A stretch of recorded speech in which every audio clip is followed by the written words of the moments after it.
How's it going, everyone? Matt Leighton, Shawn Battle. Welcome back to another episode of the Shawn and Matt Show.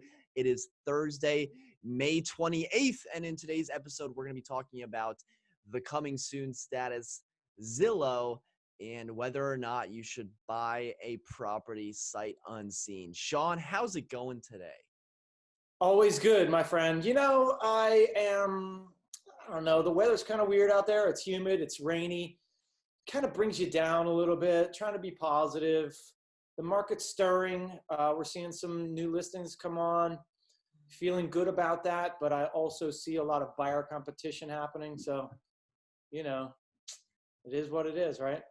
I've updated my buyer spreadsheets, and the list keeps getting longer, and there's not that many properties coming available. But as we've been saying, hopefully in the next 2 weeks, as Virginia opens up a little bit tomorrow, things should start picking up. So with Virginia coming soon to opening, let's segue into the coming soon status on the MLS, which is highly controversial for a few reasons. And basically what the coming soon status means is, if you have a property and you market it publicly, it needs to be in the MLS 1 day later, which is, you could do a video on its own in that regard, which we have, which I'll link below. But once it's in the coming soon status, it is not allowed to be shown by buyers, by agents, by neighbors who see the door opening when the contractor's walking in. No one can see it if it's in coming soon status, because if you view the property when it's in coming soon status, well, it's no longer coming soon. It's active. So if anyone sees it, it has to be coming active. That is what the status is meant to be. But Shawn, as we both know also well, that is not how it's used in practice. That is correct. There's good things for the coming soon, and you could see both sides of it. Now, coming soon can only be seen by agents, so that gives us an advantage, and the clients that have searches set up through the MLS. So those are the only two, as far as I'm talking MLS coming soon. So if it's on the MLS coming soon, it's also on HomeSnap, is it not? All right, HomeSnap, but who can see those properties on HomeSnap? I don't know. I don't use HomeSnap all that much. Is it just your clients that can see it, or is it everybody? Because from what I can see, the coming soon status is only going to our clients that we have set up in our portals through the MLS and us. So it's not going public. It's not going to any of your site. It's not going to my site. It's not going to everybody else's sites. Okay. So it's just those few people that can see it. That's the way it started. I don't know if it's progressed to something different recently, but that's the way I know of the coming soon status. Yeah, I think it may go to HomeSnap. I have HomeSnap Pro, so it's kind of hard to delineate whether I can see it and other people can't see it. So I don't know 100%. I believe it's you and your clients that are set up through that can see it. Okay. I don't think it's a public-facing website. Now, there's advantages and disadvantages, right? So the whole coming soon thing is to say that all brokerages then can see it and everything else, but then the public can't see it. So the brokerages have the advantage of what's coming up, which is a good thing. I think we should have an advantage.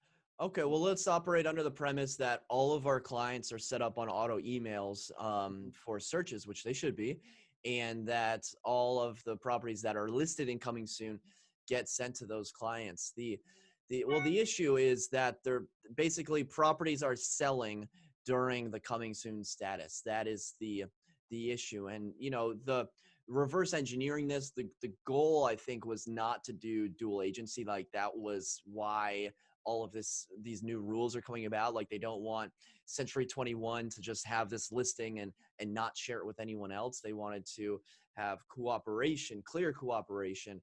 And that was the goal. But what's ending up happening in reality is that someone's getting a coming soon listing, and then agents are emailing and saying, hey, are you allowing your showings? Can I see your coming soon listing? Then all of a sudden, by the time the property is active, they've already got a handful of offers, and maybe they've even decided on an offer. I've seen this multiple times in the last couple of weeks, and I don't know if agents are using this as well, COVID as an excuse to use this coming soon status. And because, the thing to do is just call on it and get in there as soon as possible. And sometimes these agents will be like, sure, go ahead and show it, because, my client just wants it gone or doesn't want a lot of people through the house. So, maybe this isn't going to have a flood of people through the house because it's still coming soon status. And we're thinking, oh, it's coming on next week, or it's coming on in 2 weeks. But as an agent, I'm always going to call and say, hey, can I get into the property early? And some people are saying yes. And you know what? They're already under contract by the time they go active. They might press active and play like, hey, we're actually active, but they're already under contract. I've seen it multiple times. How do you feel about an agent, a listing agent that allows showings on coming soon listings? Again, I personally wouldn't do it, right? If I'm saying coming soon, that's what I am. Coming soon, you cannot see it until we go live, period. But I'm a role player, right? I think there's other people in other circumstances that they talk to their client and they say, well, especially like I said, during this COVID times that we're in, well, I could probably sell it off market, kind of coming soon market, and get you a quick contract with not a lot of people coming through. How do you feel about that? And they say, yeah, do it. I mean, that's what they're doing, I guess. I don't know. But personally, I'm not a fan of it. Yeah. If you're allowing showings during the coming soon status, that is a blatant violation of the Bright MLS rules. Now, I'm not, sitting at home writing violations and submitting violations. I've never done that before. I don't plan on doing it unless someone, literally has it out for me. But I'm also not naive to the fact that sometimes you got to play the game in order to get the property. So, it brings me to my next question. Well, first of all, let me ask you, would you agree that allowing showings on a coming soon listing is a violation of the policy? You'd Absolutely. agree that's okay. I agree with that. It's a violation. So then asking an agent to break that policy and to violate that policy, is that a violation? I don't think so. It's not a violation on my end. If I'm representing my buyer trying to get him into a property, and the other agent's willing to violate that thing, it's up to them to change the status if they're going to allow showings. It's not up to me. It's not my listing. It's my buyer. I'm representing a buyer. I'm going to do everything that I can to try to get them in there, to get them the advantage. But I don't think it's any violation that I'm doing. I'm just calling about the property and seeing if we can get in early. Yeah, and I've been wrestling with this. I've read a few articles and a few forums on it, and I think I agree with you because as the buyer's agent, you're acting on the best benefit of your clients, and in my head, what I'm thinking to myself is, okay, well, if this agent is going to allow me access to the coming soon listing, it's going to go live tomorrow. That's just in my head. Because the way I'm thinking about that is how that is legal. Am I justifying it? Sure. But, right. The onus of this isn't on the buyer's agents. The onus is on the listing agent to follow protocols. And if they're going to let someone in, and as a buyer's agent, I'm just going to look at the rules and say, oh, they're letting me in. That means that it's going to be active tomorrow. That's right. And that's what I was thinking in these few that I had this experience with recently. I thought, all right, well, I'll get in today. It'll be active tomorrow. They'll review contracts in a couple of days, and we'll just have that 24-hour advantage. But that wasn't the case at all in most of those cases, and they actually went under contract before. I saw it go active. I saw a few of them go active later, but again, these are weird times we're in too, right? So I think once we start opening on tomorrow, I think the system will start nailing down these violations a little harder because they're happening, right? And I believe if you are selling on a coming soon status, you're doing your client a disservice as a listing agent, because you could have had so many more offers, so much more exposure and a higher price point, a better contract. That's the way I see it. But there are some people that just want, hey, they just want the deal done quickly, and let's move on. And so I understand that as a client, right? If they would want that, but not as a listing agent. It's not my game. Yeah, I see all sides of it, and I don't think a lot of dual agencies are happening to begin with. I don't have concrete numbers of that, but anytime someone brings up the argument, they look it up, and there's been like a handful of dual agencies. So I don't think that's the issue here. I just think it's like seller privacy and honestly just not wanting a lot of people through their house. And would you get a higher price if you went on the open market? Probably, but there's also a price for convenience at the same time. I mean, what's the convenience of not having a bunch of animals, strangers walking through your doors and leaving windows unlocked, doors unlocked, pets disheveled and things like that. So, I see all sides. I do too. And here's another thing. There was a listing that was coming soon. I was going to go see it. I ended up, texting the agent real quickly, as in the coming soon status. And I didn't press to see it or anything. And then, it's been on 2 days, and I was thinking, this is for me personally. I was thinking, the house is probably too small, but let's go check it out. Right. So, it's been on 2 days. I went to schedule an appointment and it was blocked off. Right. So in showing time, it's all black. You can't schedule anything. So I texted him and I said, hey, can I go see this today? And he said, no, we're not allowing any more showings. We're actually reviewing offers today because people were violating the COVID structure. They were not wearing masks, or they weren't wearing foot coverings or whatever. And the seller was just like, you know what? And they had a ton of showings in the 2 days. They just said, we're done. We don't want to show it anymore. We don't want to take this risk. Offers are due today. So Again, get your buyers in there early in these certain price points because they're flying, Cool. All right, let's move on now to Zillow. And I feel like we could talk about Zillow every single week, like a different topic about Zillow, just because there's so much going on. Their stock is actually pretty interesting to look at. It dropped down to about $25 a share in the middle of March. It's back up to about 60 right now. And the biggest news on their end is that they are returning to their iBuyer program in 5 markets, 2 markets in Colorado Springs, Fort Collins.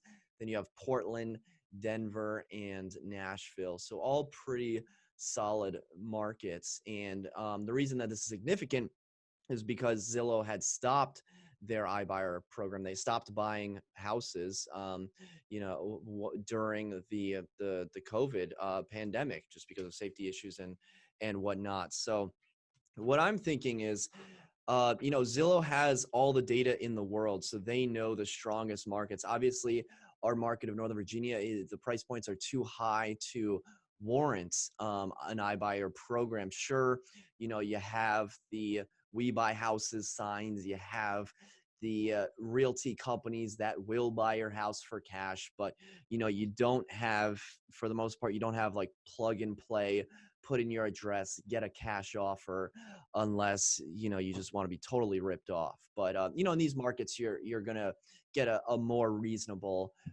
cash offer. So with Zillow coming back into the fold here, Shawn, that tells me that they think that the real estate market as a whole is going to pick up here pretty soon.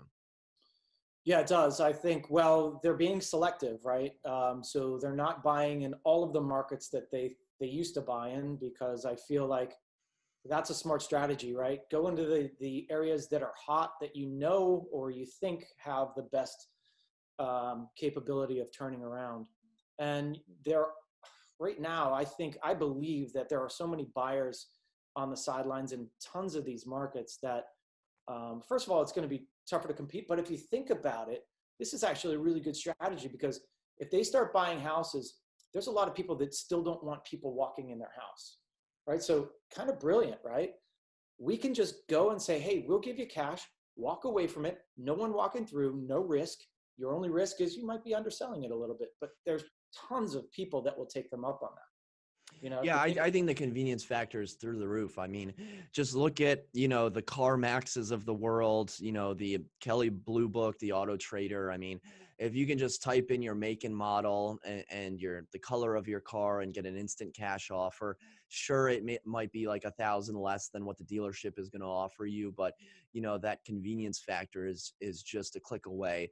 Now, there's some markets that don't have the cookie cutter houses, but Zillow Offers is in 24 markets. So, they're bringing back almost 20% of their iBuyer program. And I think with the pandemic, people have been cooped up at their house, and they're realizing, not to sound corny, but like they're realizing how terrible their house is and how much they really want to move, right? So I think what you said is true. I think there is a pent up demand. Now, the interesting thing about Zillow is, they're not making any money. They're losing thousands of dollars every time they buy and every time they sell a property. And, with agent advertising dollars, that is transforming because now Zillow is offering more of like lead generation as opposed to straight marketing. Now, where Zillow does exceed, and the reason that they're still top dog, is attention and is page views and is clicks, and their app is amazing. So they have all this attention. Attention doesn't fill up the bank account, and people say, oh well, Amazon doesn't make money or didn't make money for a while. But I'm thinking, if you need to compare yourself to one of the most successful companies in the history of the universe in order to justify your business model, I mean, that seems like kind of a stretch to me. Yeah, I think it's honestly very risky of them to go this early and say, hey, we're starting this up. We haven't, as a country, even most of us haven't let go of the whole COVID thing yet, right? We're not open for business yet. So this could be that everything springs forward for the next couple of weeks. And then all of a sudden, the true economic status of the United States hits, and we could see a huge downturn. And, in talking to some people, economists, things like that, there's fear out there of what's going to happen in the long term for most of the country. And we haven't seen the true effects of this whole thing and how it's going to affect every aspect of life going forward. So in my opinion, to be jumping into 5 more markets and start buying houses, a little bit more risk than I personally would push forward on. Yeah. Yeah, I agree. I think it is risky. I also think that Zillow just has a pocket of cash that is burning a hole. And, if stealing it from us, buddy. If you're going to be risky, why not be the first player? And why not, find the most motivated people? Because if you're the first person in line to buy their house for cash, that means the other home buyers aren't out there, taking that risk.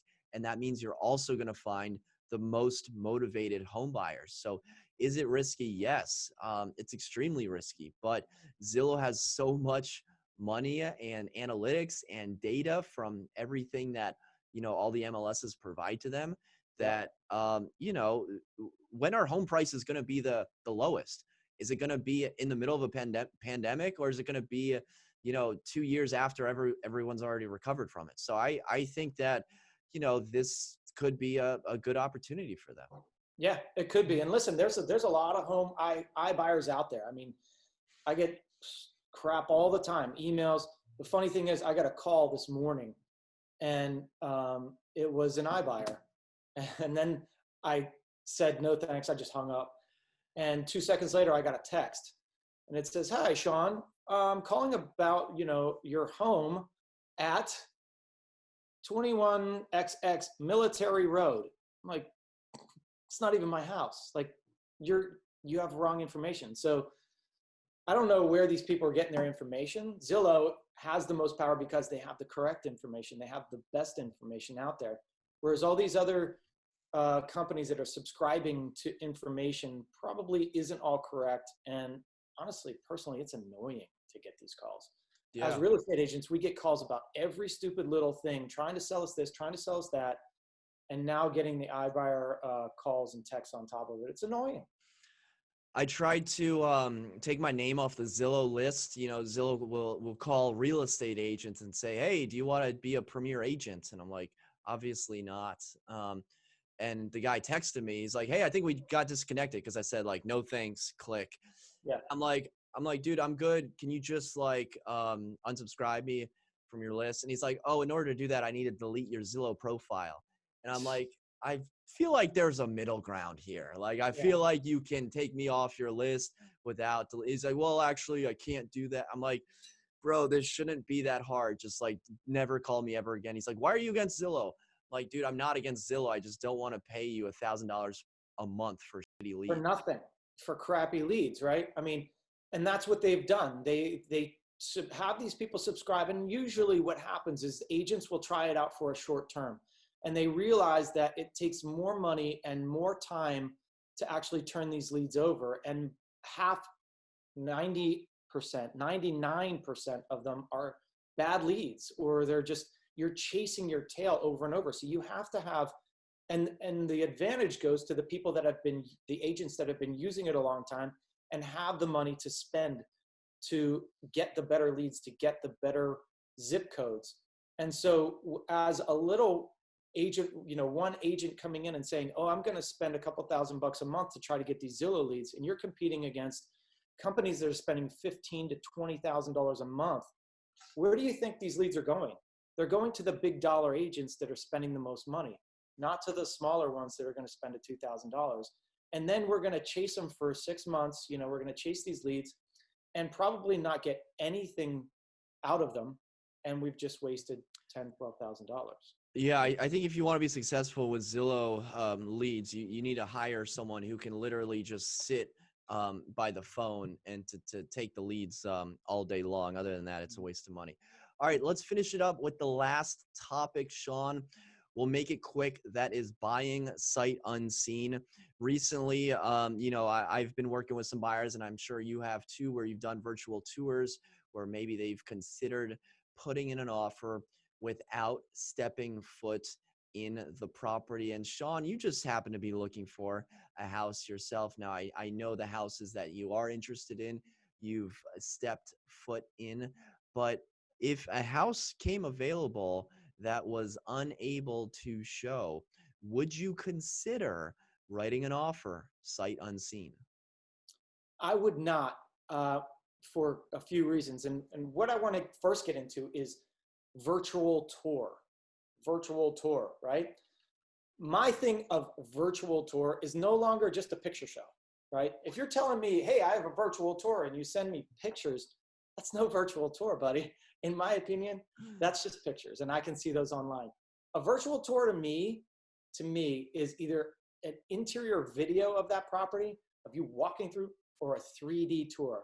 I guess I'm, generalizing at this point and just going on what I'm thinking. But when you send me a virtual tour, I want to see a 3D tour, and I want to be able to walk through it.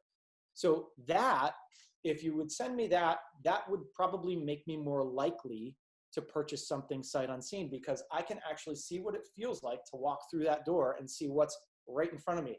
I'll give you a good example of this. There was a house in Arlington that I looked at a few months ago, well, about 6 weeks ago. Beautiful place. But as soon as you walk in, there's a stairwell, like, that far in. So you walk through the front door and there's stairs right there. And I was just like, this is not at all how I thought this was going to feel, judging from the pictures. So depends on what we're saying about virtual tour. 3D tour, possibly, but still probably not.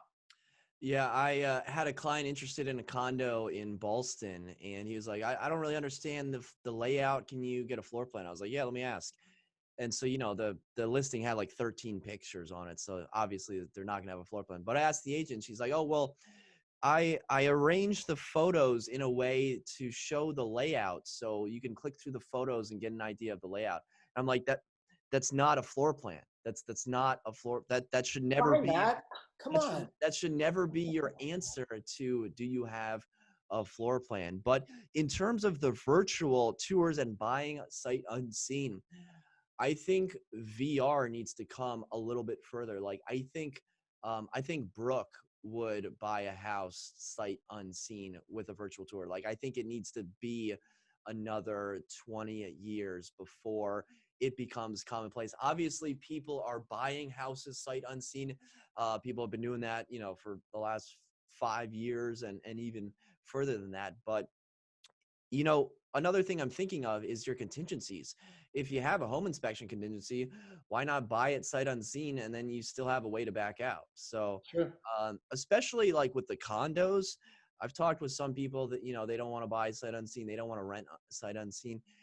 Maybe I need to do a better job of educating condo buyers that if a property is coming soon, why not put in an offer, get it accepted, and then you have the 3-day condo doc contingency, walk around it, punch the drywall, kick the tires on it, make sure it's got good structure and whatnot, and then decide if you want to back out. Buying sight unseen is not, you're never going to see it until settlement date. It could be, we have a lot of military clients where it could be. But if you have a few contingencies in place, I don't think buying sight unseen is that unheard of. Right. If you have an HOA or a condo contingency, that's a whole different ballgame. Condos are very simple. A lot of them have a very similar layout. So if you know the building, like we know the buildings in Arlington, we know what layout is going to, what it's going to feel like. We can kind of give our clients an idea of what that unit's going to be like. But the other thing is we've done the 3D tours for all of these buildings as well. We know we can show our client here's the 3D tour. Put the VR glasses on and you can actually walk through the property. We did that. How many years ago was that now? 3 years ago. 2018. Yeah. 2018, we were already doing the goggles, a virtual open house at the Ballston bid. Ahead of its time, brother. It's time. We're always trying to be ahead of time on this stuff because it's important. Buyers and sellers want the new things and we have to give them to them. And if we're not, like just giving 13 pictures for a listing, then you're not doing your job, in my opinion, as to how you should be selling a property, right? Preach. I preach. I don't know. Like I said, I'm old school in some ways because I've been doing this a long time. But if you don't change, if you're not doing the things that you need to be doing to keep up with everybody else, you're going to be lost and you're gone, right? Yeah. Got to adapt. And so to answer your question, condo, I would consider buying sight unseen, depending, right? If you have that HOA contingency, if you can buy coming soon, steal it off the market and void and still have the option to void, then, what do you have to lose? The only person that has to lose anything is the seller losing days on market and losing that, that time frame. So. Yeah. And, hypothetically, you don't even need to deposit your earnest money deposit because there's no recourse if you don't deposit that in 3 days, as we learned from Echo Title. It's a little bit of a loophole in the contract because it doesn't fall under default. Okay, guys, that just about does it for another episode of the Shawn and Matt Show. If you have any questions or comments, be sure to drop them in the comment section below. Shawn, are we going to meet in person for the show next week? I think we are, dude. Let's get together next week, huh? I'm going to, you know what? I'm going to be sitting right to Matt's, let's see, that right there. Oh, that's going to be awesome. Look at that sweet little studio. Look, we can high five, right? Look.